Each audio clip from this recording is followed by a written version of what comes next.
guys, welcome back to our channel. I'm Lisa. And I'm Selena, and we're real life mamas. Okay, today we are going to have our part 2 of our autism awareness video. It is April, and it is Autism Awareness Month. Autism Awareness Month. And we are going to talk about not high school. Whoa, bro. Pump the brakes. Middle school. Both of our sons are going into middle school this next school year. Yeah. So this fall. So we're going to talk about the typical parents' concerns and then the atypical parent concerns. When I use typical and atypical, it's just typical instead of saying a normal child, because nobody's normal. We all know that. Versus a kid on the autism spectrum, or ASD, autism spectrum disorder, however you want to say it, autistic, whatever. So we're going to kind of talk about what our concerns are with middle school and our kids entering it next year, which is scary. All right, if you're new and you haven't checked out our first video, I would say put a pause on this video, scroll down to our autism awareness part 1 video. But I'll link it somewhere up here too. Because I talk about what is autism.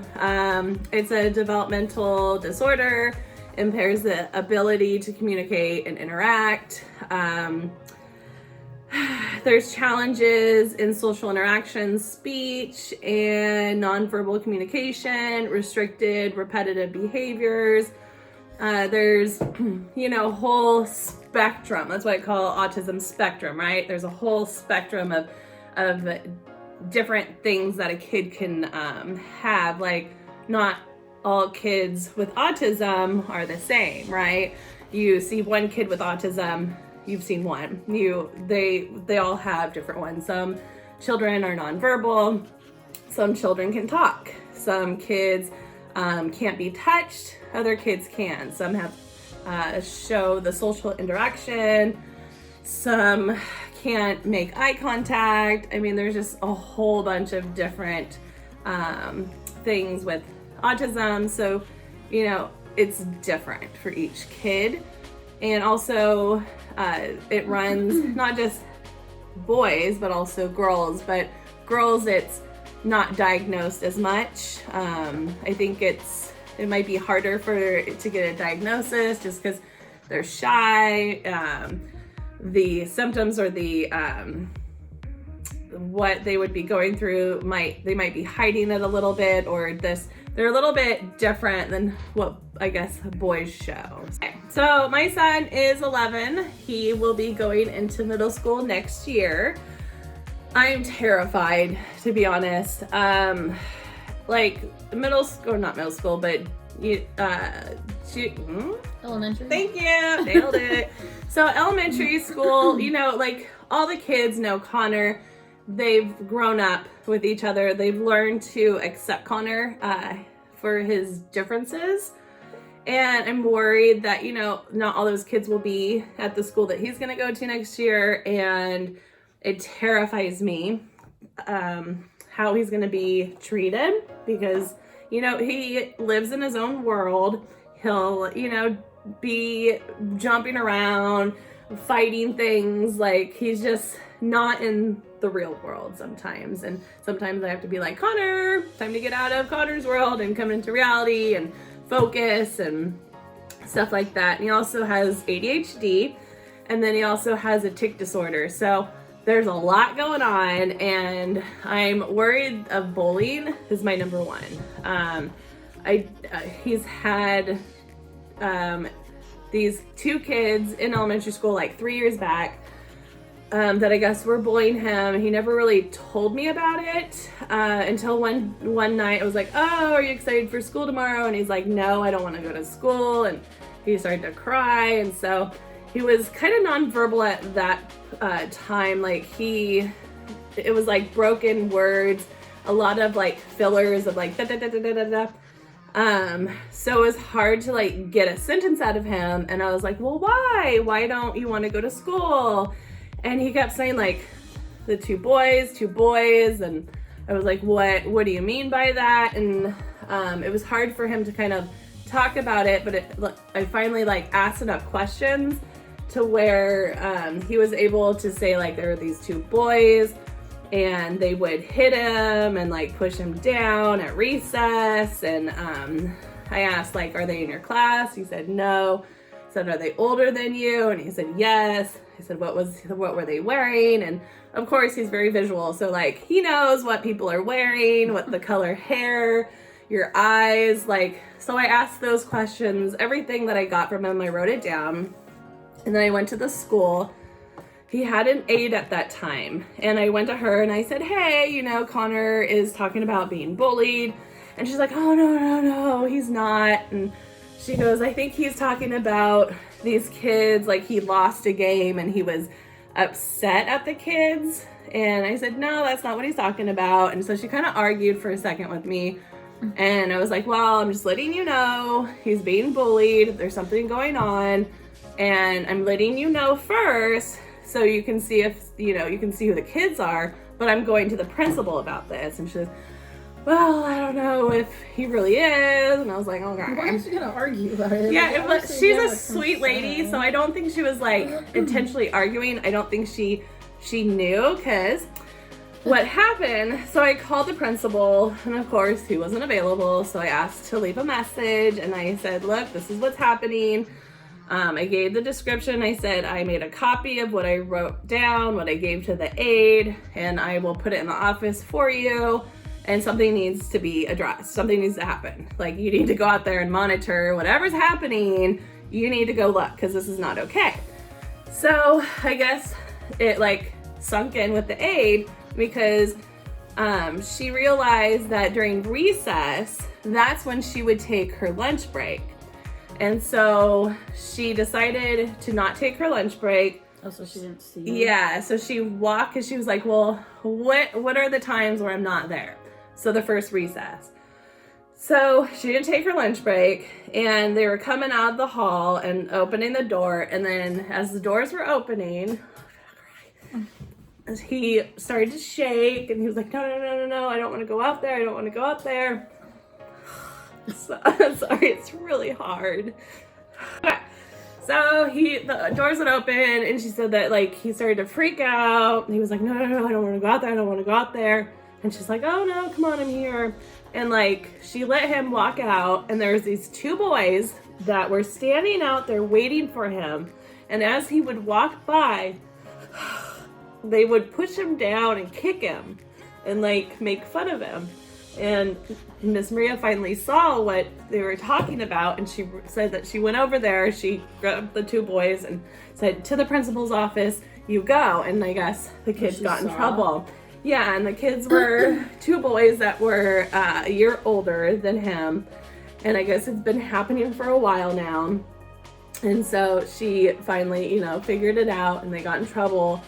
And so now Connor's like, oh yeah, the boys are gone, yay. Were they older? Yeah, they're a year older, and I'm just thinking to myself, like, boys, you don't even know. Like, my boy could be so aggressive, but he has behavioral therapy, so he doesn't get aggressive on people. But like, you want me to stop behavioral therapy and like show you like it's not okay to pick on other kids? Like, oh, it just made me mad. And I just wanted to like, get a hold of like, who are these kids? What are the names? So I can talk to their stupid parents. Like, are their parents the ones that are like okaying this stuff? Like, cause it's like you're bullying. A bully bullies because of how they feel inside. Like, they don't feel good about themselves, so they want to bully someone else to make them feel bad, so then they feel good that someone else feels bad. And it's just like, or is this behavior that they're learning from home? Like, and I think it's so important for parents to like be the ones that talk to their kids and be like, hey, what's your behavior at school? Like, are you good to kids? Like, you know, there are kids that are different than us. Well, how do you do? Like, do you let your friends bully other kids? Like, what do you do? And I think it's important for parents to just like talk to their typical children and be like, if you see someone bullying someone, tell them to knock it off. Like, put the light on that bully and embarrass them, and maybe they'll stop. Like, but anyway, so Connor She still talks about it, how the bullies were taken away to the principal office, and they were put into cages and taken away to jail, and they sit there, and so now, like, I incorporate bullying into our behavior our behavior goals with ABA therapy. Like, what do you do? And it's sad that we have to do this, like, that I have to teach my child, like, what do you do when someone starts making fun of you? What do you say?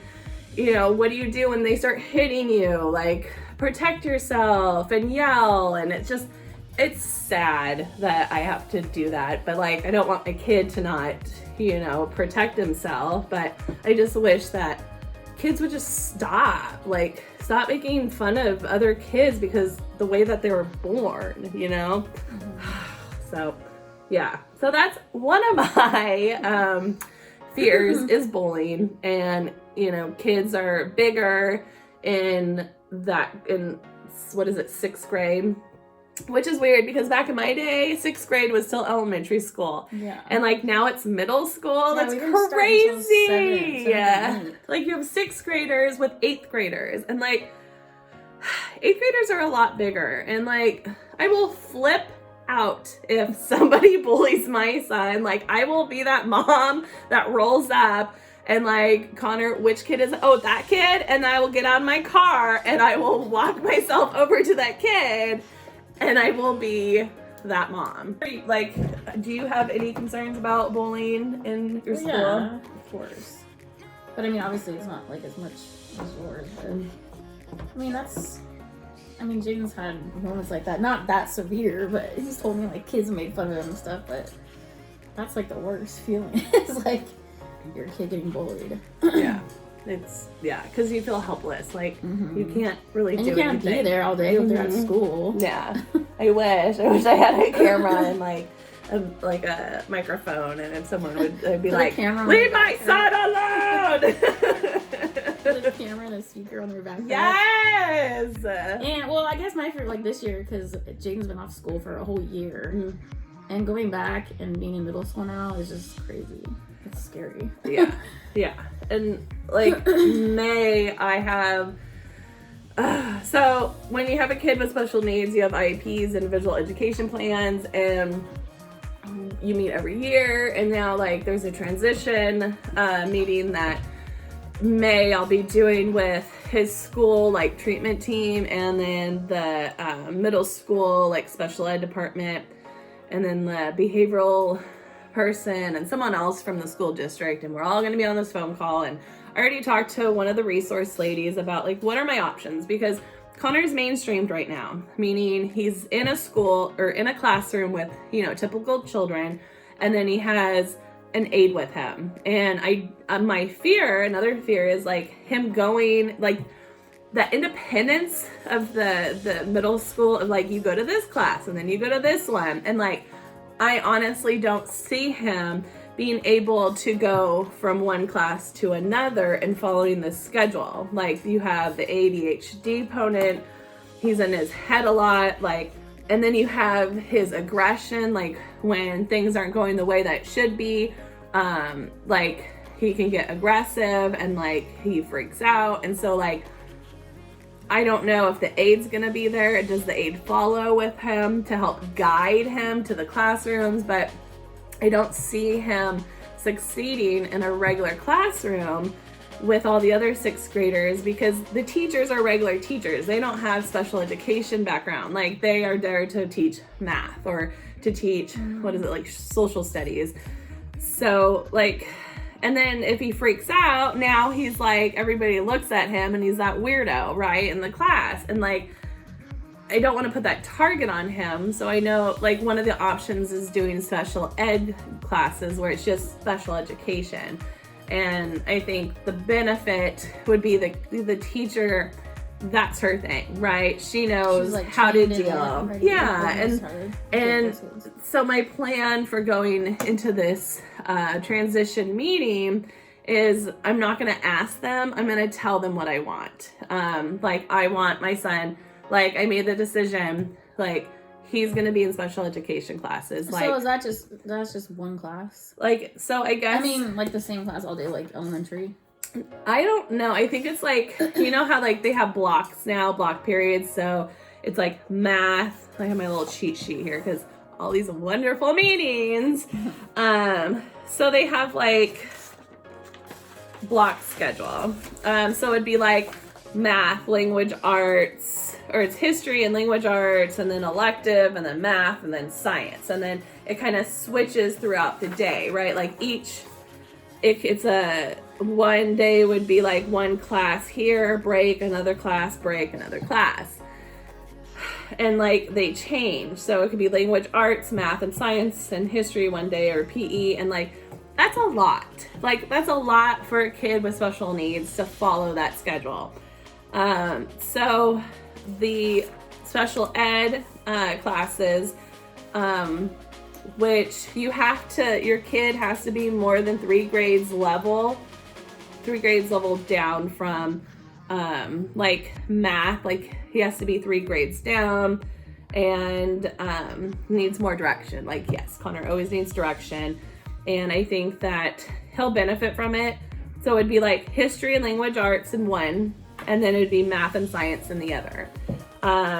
So that's what I'm going to request. I'm going to request that the downfall of it is he won't get an elective, which is fine. Like, I can, hire someone to do some elective thing with him if I needed to. But I'm going to do the special ed classes to where he's with kids that are like him, right? That are atypical, that are have a disability, and he can feel kind of like, oh, they struggle too, or they get, upset at the same thing as I do, or they're having a hard time, they don't get it. Or it's also a way for him to show his empathy towards others as well, and practicing like, oh, because I've seen him like try to calm down other people, like, it's okay. So I think that he would succeed in special education, which, as a parent, I'm like, putting my kid in special ed, he's different. And it's like, I'm over that. Like, my kid is different. He will be in different classes. And it's like the best to do for my son to succeed. And yeah, and he is below the grade level of what he's supposed to be at. And so I think it's beneficial. So I look forward to that meeting, because I'm going to also request the aide to follow, because that's his comfort, that he knows her, and then she can also, like, he listens to her, and she can like guide him of what to do. And I'm just worried about the whole breaks. Like, he's going to be like with all these other kids, and I know I got to like accept that and like be okay with him mingling with others, because it might not be as bad. Well, but elementary, like, yeah, I just hope that kids aren't jerks, And so parents, please teach your kid to be nice. Talk to your kid. For me, just starting middle school off is scary anyway, just because they've been in the same school for 6 years, 5 years. Mm-hmm. And it was just elementary, one class, they had the same people, same thing, like they knew all the same people. Right. Like, Jaden doesn't have a problem with like making friends. He's really social anyway, which has been like hard. That's probably hardest since it's been COVID. He's been off for a whole year, and he hasn't been able to like see his friends and stuff. But I feel like has gotten behind in schooling because of virtual. Oh yeah. Oh, for so sure. Starting off, I don't know. That's what I'm scared of. But I mean, it's always something new. It's like scary, but I'm sure once we get into it, September, October comes, it'll be a little easier. Just, starting new is always scary. Something you've never dealt with yet, but I mean, I'm sure it'll be fine once we all get back into it. And hoping that school will go back more full-time this year and not... Oh, yeah. Because this whole online thing and like going to school for like 2 hours, it's ridiculous. Yeah, because I'm not gonna... Even if they give the option of doing virtual, I hope they don't, I'm gonna just send them back, because... That's what we do. Because with Connor, Virtual routine is like number one, and like COVID has messed up our routine. And then starting middle school online would just not work. So that would be so hard. I don't even know how they do it. Like, you just go to each class virtual. I guess it's the same thing. Yeah, and then the schedule, like going from one class to another. Unfortunately, we don't live in the same area. We're not in the same school district. Otherwise, our kids would go to the same school. And like Jaden would be there to help Connor. But yeah, we don't. No. We're kind of far from each other. So different middle schools. Same district, but different middle schools. Wrap it up. For other parents that are going through this, that have atypical children going into middle school or even going into elementary or high school, make sure that you talk. Almost are crying. So make sure that you write down all your concerns, you address it to the school. Really quick, I know that like transition is really hard for Connor, so I'm requesting a tour of the facility or of the school before we go there. And there's a lot of good accommodations. You just have to ask for it. So they're going to accommodate us. They're going to take us, Connor and I'm requesting his aide to be there as well for us to go on their golf cart, and they're going to drive us around just so Connor can get familiar with this new school, because it's a whole new world for him, and I see a lot of behavioral issues with it, freaking out about it's just not his other school. So for parents that are going through this, even with elementary school, take your kid there before school starts. Start, making it a routine to walk to that school and just go there and make them comfortable in that environment.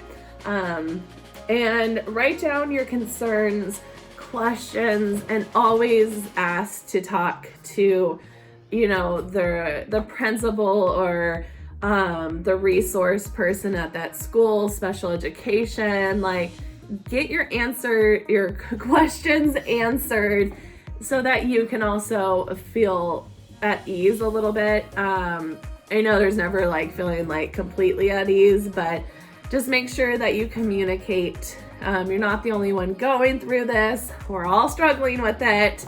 And don't give up, and just like stay strong, especially for your kiddo, and advocate for your child, because you're the one that is the voice for them. So happy Autism Awareness Month.